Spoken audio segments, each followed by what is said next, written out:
Hello, and welcome to episode 6 of the pharmaphorum podcast. My name is Dominic Ty, and I'm pharmaphorum's creative director. For this first episode of 2019, I spoke with Professor Brian D. Smith, who is a leading authority on the evolution of the life sciences industry, with a 40-year career that has seen him move from research to marketing to academia. We talked about his fascinating work on pharma's DNA and evolutionary trends within the industry, before drilling down into what makes a modern and successful medical marketing team, and how his DNA analogies can be applied within this area. You can find more details of this episode, including a download link for the podcast and information about other instalments in the series at pharmaphorum.com/podcast. The podcast is also available on iTunes, where you can find and subscribe to it by searching for pharmaphorum.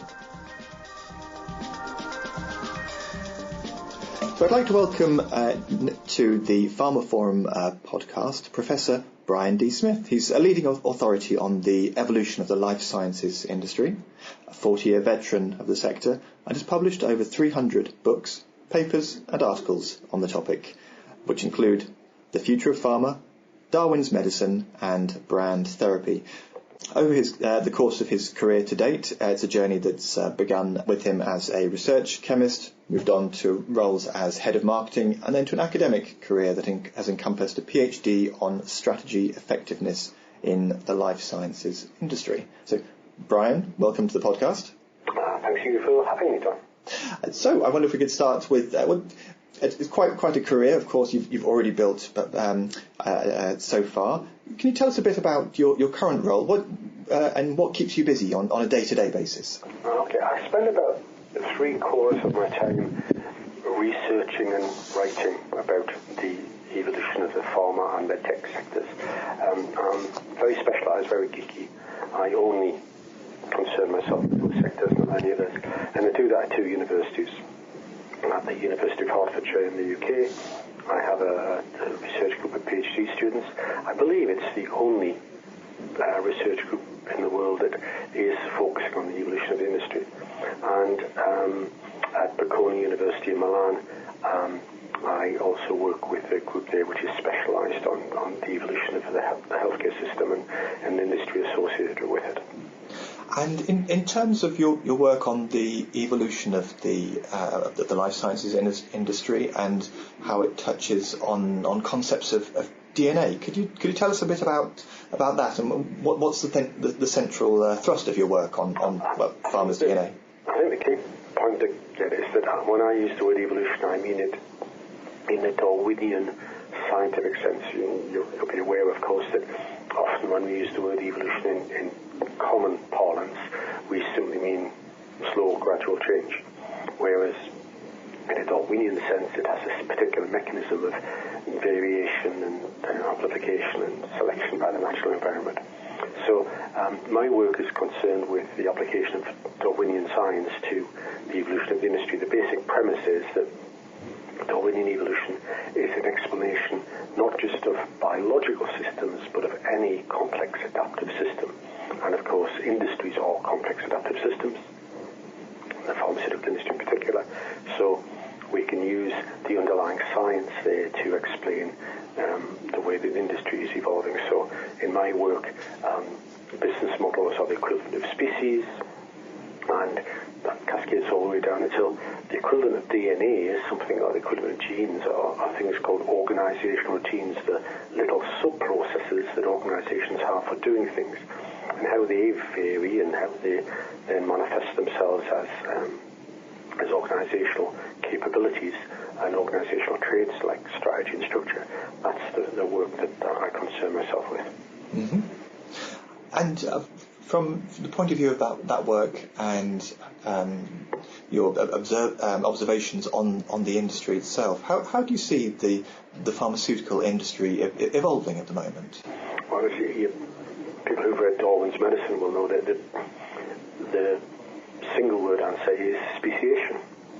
The industry is speciating into many different business models, 26 in fact I've identified in my research.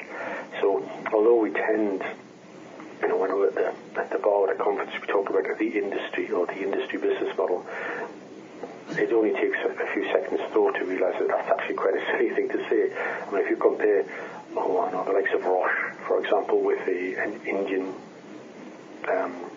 generic pharmaceutical manufacturer, there is no way that you would ever say that they were even similar business models. So the big trend to be aware of in the industry is speciation of business models into multiple ways of creating value for different audiences who define value in different ways. So one of the takeaways from that, from the point of view of the pharmaceutical industry executives, is you can't simply look and see what other pharmaceutical companies are doing and copy them, because they may be a different species of pharmaceutical company from you. You have to think about the way that you're intending to create value in the marketplace and who will define value in your marketplace, and all of the routines, processes, capabilities that are necessary in your particular ecological niche, as it were. And so you've recently, of course, presented at the Chartered Institute of Marketing in the UK. You gave a talk on medical marketers' DNA. Could you tell us a bit about how does your work relate to successful medical marketing teams? Well, this presentation came out of a big piece of work I've been doing recently with lots of companies, looking at effectively why some medical marketing teams are more effective than others, with the caveat, of course, that doesn't mean the marketing department. Medical marketing teams in pharma and medtech companies are much wider than simply the marketing department. They include market access, medical affairs, and many other functional roles. But what I was doing was looking at the way that these different teams vary in their effectiveness. Some of them are, as I joke in the presentation, some of them have superpowers and some of them are much less effective. And where that tracks down to is these the processes that they use, and the processes that they use are underpinned by their capabilities. Their capabilities are underpinned by these things called organizational routines, these little micro sub-processes. And these organizational routines are enabled by what are called micro foundations that are, if you like, the analog of a base pair sequence in biological DNA. So my work drills all the way down to what are the micro foundations and routines of effective medical marketing teams versus those that are less effective. And in terms of something like a micro foundation, can you give us some examples of what those might be? It probably makes more sense to drill down from the top rather than go straight to the bottom. So if you imagine, if I said to a pharmaceutical company, what is an effective medical marketing team? What does it need to do? What is it there for? Well, you could give a very long answer, but the short answer is that it's there to do three things. It's there to understand the market situation. It's there to understand, use that understanding of the market situation to make a strong strategy and to execute it. And it's there to work cross-functionally across all these functional barriers to enable that to happen. So there's three processes, if you like: process for understanding the situation, process for making and executing strategy, and a process for working cross-functionally. And they, to stick to my biological analog, they are, if you like, equivalent of three biological processes. Now, each of those processes is made possible by a number of capabilities. And in the same way that biological processes are enabled by a set of proteins.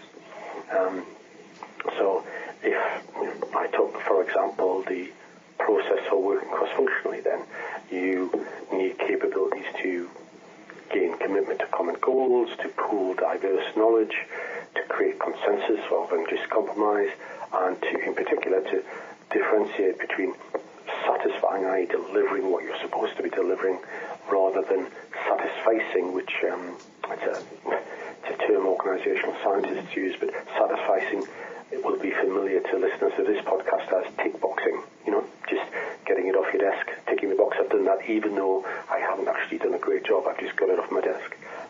So those 4 capabilities are necessary to work cross-functionally.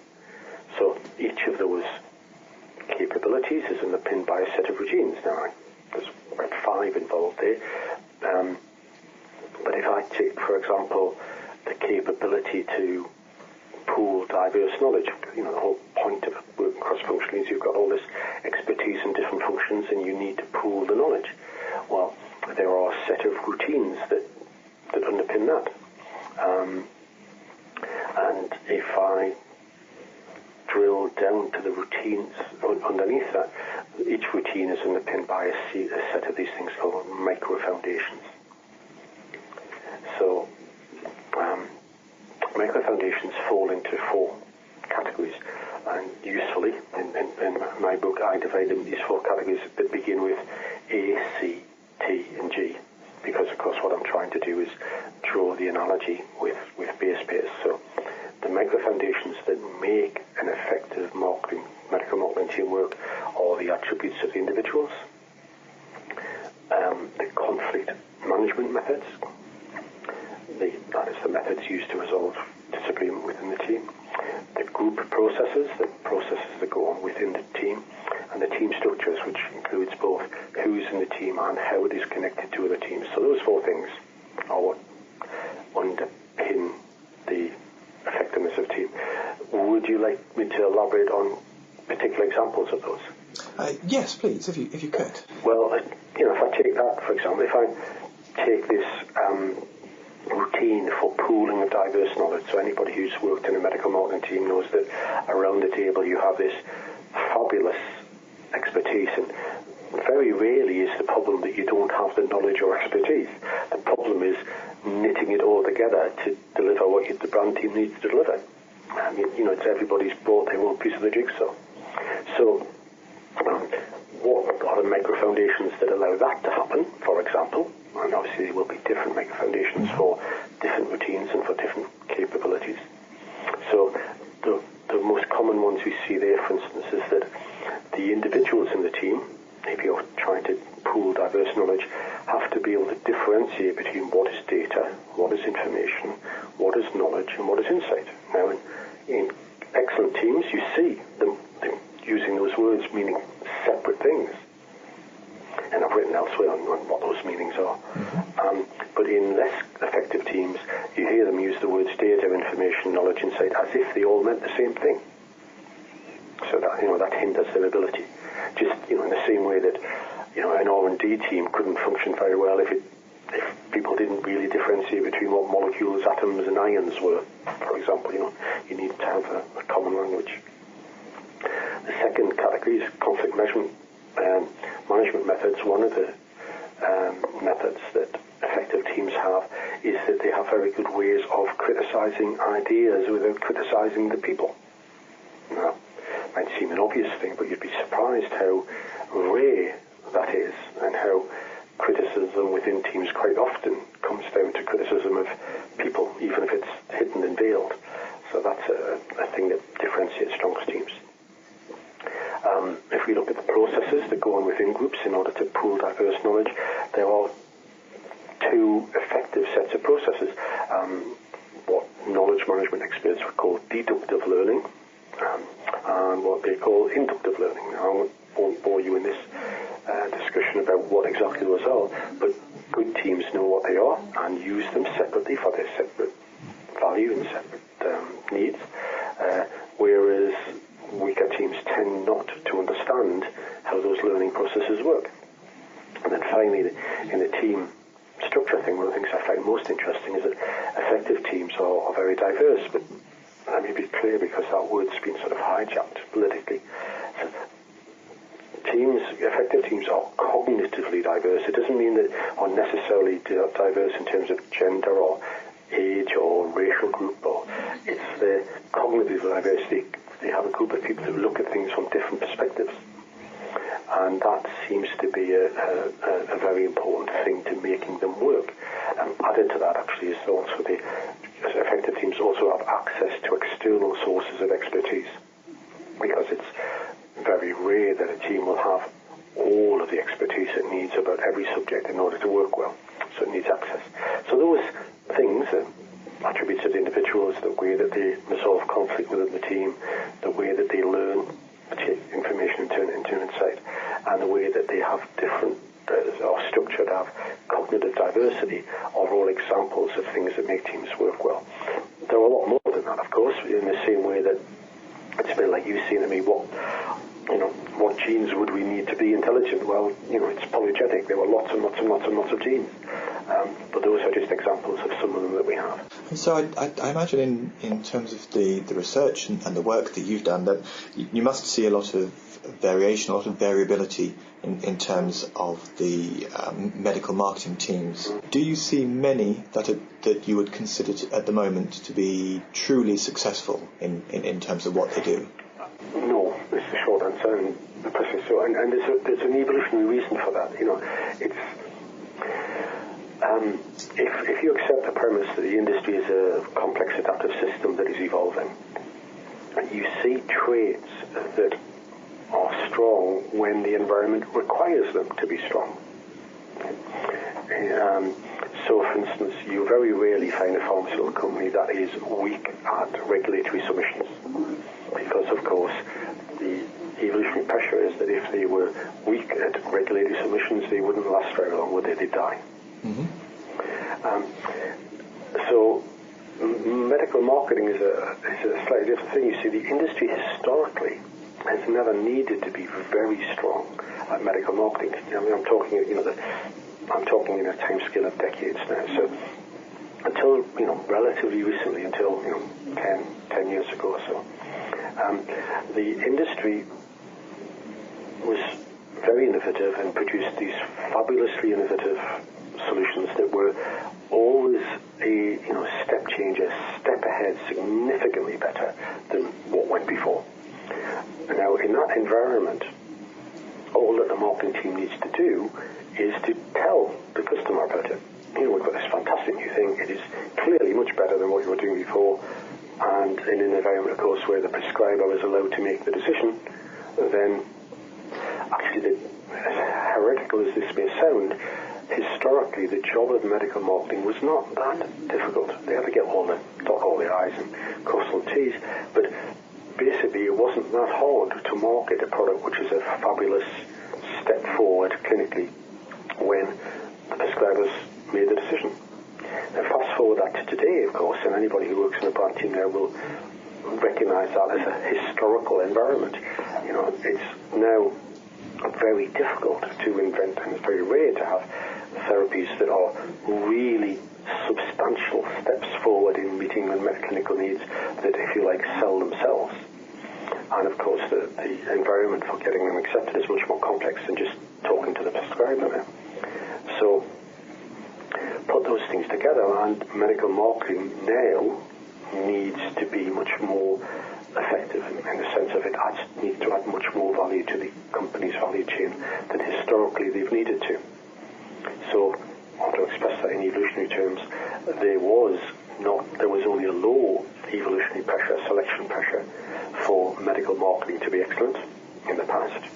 In the present and in the future, there will be very strong selection pressure for medical marketing to be very effective. Now, that explains why relatively few medical marketing teams are very good at these things, and the majority are much more mediocre. And so, given that background of increasing pressure on medical marketing teams to be much more successful, what do you think? What would you say that it is that medical marketing teams need to do to be more successful? Well, this takes me back to the question you asked right at the head of the discussion of how is the industry changing, and I talked about it speciating into multiple business models. There is no single, if you like, genetic modification that will work across all business models to make them more effective. It's we're talking, when we're talking about the different types of companies in the industry, we're quite often talking about different business models, that is, different species, and therefore the solution for them is different. But there is, if you like, a generic formula that would guide the thinking. So if you're an executive thinking, sitting there thinking, okay, how can I make my medical marketing teams more effective? What are my handful of steps towards that? Then I'd offer the following. That the first thing is you need to sit down and consider your business model and your situation and your strategic context and think, okay, so what traits of my medical marketing team do I want to improve the most? Is it most important to me that the traits are excellent? They might be in traits in understanding the market, there might be traits in making the strategy, there might be traits to do with executing the strategy, there might be traits to do with working cross-functionally, or something else. But the traits that you need to improve will differ between different situations. So if I was talking to 20 pharmaceutical companies, there might be 20 different traits that they need to improve. Having thought that through, though, in terms that are specific to your strategic context, what traits do I need to improve, then the next question is, so what processes would we need to improve to deliver those traits? Then, if we've identified the processes that we need to improve, what capabilities do we need to strengthen to enable those processes? Then drilling down the next step further, well, if we need to improve these capabilities, what organisation routines would need to work well in order to make those capabilities work? And then having identified the necessary organisational routines, what micro foundations do you need to build, improve, enhance in order to make the routines work, which will make the capabilities work, which will make the processes work, which would give you the effectiveness traits that you are looking for. So it's a layered approach, and you'd have to drill down to each one. And that, in that explanation, is part of the explanation for why so few companies manage this well. Because, of course, what most companies do is they say, okay, we need to be good at analysing market trends, for example. So they will simply do a training program. And, lo and behold, a year later they're trying another training program because it hasn't really worked, it hasn't stuck. We're all familiar with situations where we go on a training program, we walk away with a dossier, put it on the shelf, and it doesn't actually make much difference to our practice. Because they're effectively operating at a superficial level. The metaphor that I use sometimes in my presentations to explain this is, if you had a chimpanzee and you wanted him to be a business school professor, no amount of training would work. If you wanted that chimpanzee to be able to stand up and walk and talk and give presentations, then you would need to go in there and genetically modify it. You would go, change his base pair sequence with CRISPR-Cas9 or viral vectors or something. And it's the same in a medical marketing team. If you want to significantly change its traits to adapt to the changing market situation, the superficial training of the team won't work. You would have to go through this 5-stage process of understanding the traits, processes, capabilities, routines, and micro foundations, and work at the level of the micro foundations and the routines in order to make a significant and lasting difference. Okay, well, Brian, thank you very much. I think that's a really good place to leave it, with a phenomenal amount of food for thought in a very short space of time about what can make a successful modern medical marketing team within the pharmaceutical industry. So at that point then we'll leave it, but Professor Brian D. Smith, thank you very much for joining the pharmaphorum podcast. Thank you very much for asking me. So we come to the end of another episode of the pharmaphorum podcast, which this time around featured Professor Brian D. Smith on successful medical marketing teams. You can find more details of this episode, including a download link for the podcast and information about other instalments in the series, at pharmaphorum.com/podcast. The podcast is also available on iTunes, where you can find and subscribe to it by searching for Pharmaphorum. And don't forget to visit our website to sign up for daily or weekly email pharmaceutical news and analysis bulletins. And follow us on Twitter, where we are at Pharmaphorum. So we'll see you next time.